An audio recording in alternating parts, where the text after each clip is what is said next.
یہی محبت کا تقاضا ہے۔ تو دنیاوی زندگی پرسکون بنانے کے لیے سب سے پہلا کام جو ہے وہ اس زندگی سے غفلت کو نکال دینا ہے۔ غفلت کو اگر ہم نکالیں گے پھر دوسرے نمبر پر جو چیز آتی ہے وہ یہ ہے کہ زندگی کے اندر سے ہم نے غیبت کے باب کو ختم کر دینا ہے۔ اگر پرسکون زندگی گزارنی ہے تو کسی کی غیبت نہیں کرنی۔ غیبت کہتے کس چیز کو ہے؟ غیبت کہتے ہیں کسی شخص کے اس کی پیٹھ پیچھے کوئی ایسی بات کرنا کہ اگر وہی بات اس کے سامنے آپ کرو گے تو وہ اس کو برا لگے، اس کو اچھا نہ لگے، اس کو غیبت کہتے ہیں۔ اگر پیٹھ پیچھے ایسی بات کرے کہ جو اس کے اندر موجود ہی نہیں ہے، یہ تو تہمت ہے۔ کسی آدمی کے پیٹھ پیچھے ایسی بات کرنا، مثلا کسی آدمی کو آپ نے کہا یہ بے ایمان ہے، یہ چور ہے، یہ ڈاکو ہے، یہ ایسا ہے، یہ ایسا ہے، حقیقت میں ہے لیکن پیٹھ پیچھے آپ اس کی برائی کر رہے ہو، تو اس کے بارے میں قرآن کریم نے کیا کہا ہے؟ وَلَا يَغْتَبْ بَعْضُكُمْ بَعْضًا أَيُحِبُّ أَحَدُكُمْ أَن يَأْكُلَ لَحْمَ أَخِيهِ مَيْتًا فَكَرِهْتُمُوهُ۔ تم میں سے کوئی چاہتا ہے کہ وہ اپنے مردار بھائی کا گوشت کھائے؟ جو کسی شخص کی غیبت کرتا ہے گویا کہ وہ اپنے مردار بھائی کا گوشت کھاتا ہے۔ تو ہم میں سے کوئی شخص یہ پسند نہیں کرے گا کہ آپ اپنے مرے ہوئے بھائی کا گوشت کھائیں۔ کوئی بھی شخص اس کو پسند نہیں کرتا ہے۔ حدیث پاک میں آتا ہے، نبی اکرم صلی اللہ علیہ وسلم نے فرمایا الغیبۃ اشد من الزنا۔ غیبت جو ہے یہ زنا سے بڑا سنگین جرم ہے۔ وجہ اس کی کیا ہے؟ وجہ اس کی یہ ہے کہ غیبت جب انسان کرتا ہے تو اس کو گناہ ہی نہیں سمجھتا ہے۔ مسجد میں پہلی صف میں بیٹھا ہے، لگا ہے یہ ایسا ہے، یہ ایسا ہے، یہ ایسا ہے، اس نے یہ کیا، اس نے یہ کیا، کہاں اس کی زندگی میں سکون آئے گا؟ اس کی زندگی تو قبرستان بن جائے گی، اس کی زندگی تو بالکل ختم ہی ہو جائے گی، اس میں اندھیرے ہی اندھیرے ہوں گے جب وہ سوچتا ہی نہیں ہے۔ مسجد میں اللہ کی عبادت کرنے آیا ہے، یہاں کہتا ہے وہ ایسا ہے، یہ ایسا ہے، اس نے یہ کیا، اس نے یہ کیا، اس نے یہ کیا۔ سامنے جب جاتا ہے تو سامنے اس کی طاقت ہی نہیں اس کو کہنے کی۔ تو زنا جو ہے، زنا جب انسان کرتا ہے تو اس کو احساس ہوتا ہے کہ میں نے جرم کیا ہے، اس کو یہ احساس ہوتا ہے کہ میں نے گناہ کیا ہے۔ تو اس احساس کے بعد یہ امید ہے کہ اللہ اس کو توبے کی توفیق عطا فرمائے اور وہ انسان توبہ کرے تو اس سے اس کا گناہ دھل جائے گا۔ لیکن غیبت ایک ایسا جرم ہے کہ انسان اس کو گناہ ہی نہیں سمجھتا ہے۔ گھر میں بیٹھا ہے، سڑک میں بیٹھا ہے، دکان میں بیٹھا ہے، دفتر میں بیٹھا ہے، ادارے میں بیٹھا ہے، مسجد میں بیٹھا ہے، بازار میں بیٹھا ہے، ہمیشہ ہم لگے ہیں اسی بات میں کہ وہ ایسا ہے، وہ ایسا ہے۔ تو ادھر ادھر کی بات نہ کر، یہ بتا قافلہ کیوں لٹا، مجھے رہجنوں سے گلا نہیں، تیری رہبری کا سوال ہے۔ اور جب خود ہی تم بگڑے ہو، تم کیا کہہ رہے ہو اس نے یہ کیا، اس نے یہ کیا، اس نے یہ کیا۔ کوئی کچھ نہیں کر سکتا ہے جب تک تم اپنی زندگی کو نہیں دیکھو گے۔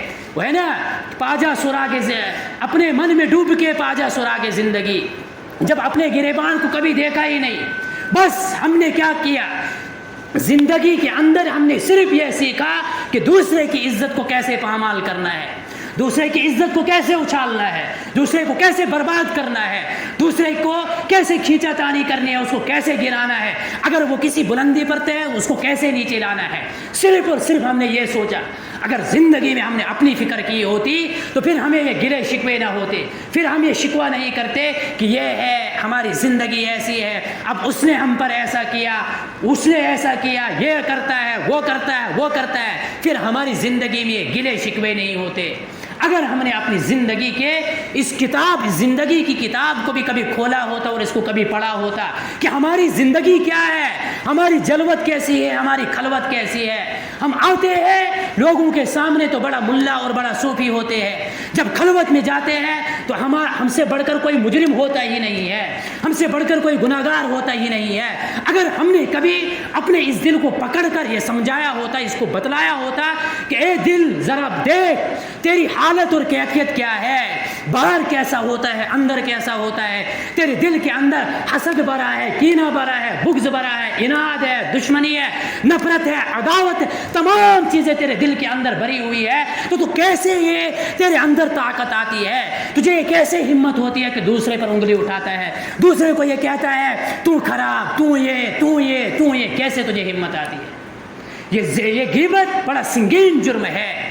یہ غیبت جس شخص کی زندگی میں اگر ہوگی تو اس کی زندگی کبھی پرسکون نہیں ہوگی، اس کی زندگی میں کبھی چین اور سکون، کبھی امن نہیں آئے گا جس شخص کی زندگی میں غیبت۔ آج کوئی شخص اس سے خالی ہے ہی نہیں، ہم بھی مبتلا، آپ بھی مبتلا، سب اس میں مبتلا۔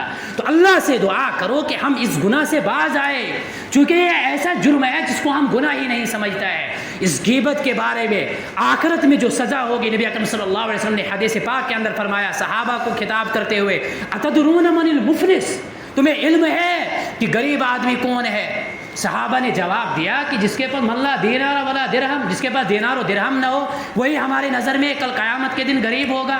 نبی اکرم صلی اللہ علیہ وسلم نے فرمایا کہ وہ غریب نہیں ہوگا، غریب تو کل قیامت کے دن وہ شخص ہوگا جس نے زندگی کے اندر روزہ رکھا ہو، نماز پڑھا ہو، حج کیا ہو، زکوٰۃ دیا ہو، تسبیحات پڑھے ہو، تمام طرح اچھے کام کیے ہو، لیکن حال یہ ہوگا کہ جب قیامت کے دن آئے گا، کسی کو تھپڑ مارا ہوگا، کسی کا حق دبایا ہوگا، کسی کی زمین لی ہوگی، کسی کی کوئی چیز ہڑپ کی ہوگی، انسانیت کے، انسانوں کے اتنے حقوق اس پر ہوں گے کہ کوئی حد نہیں ہوگی، پہاڑوں کے برابر اس کی نیکیاں ہوگی، لیکن اس کی سزا، غیبت کی سزا کل قیامت کے دن، غیبت بھی حقوق اللہ میں سے ہے، تب تک یہ معاف نہیں ہوگا جب تک نہ بندہ معاف کرتا ہے، تب تک اللہ اس کو معاف نہیں کرتے ہیں۔ یہ حقوق العباد میں سے ہے، تو بندے کا حق تب تک معاف نہیں ہوگا جب تک نہ بندہ معاف کرے گا، انسان ہزاروں توبے کرے تب تک یہ معاف نہیں ہوگا۔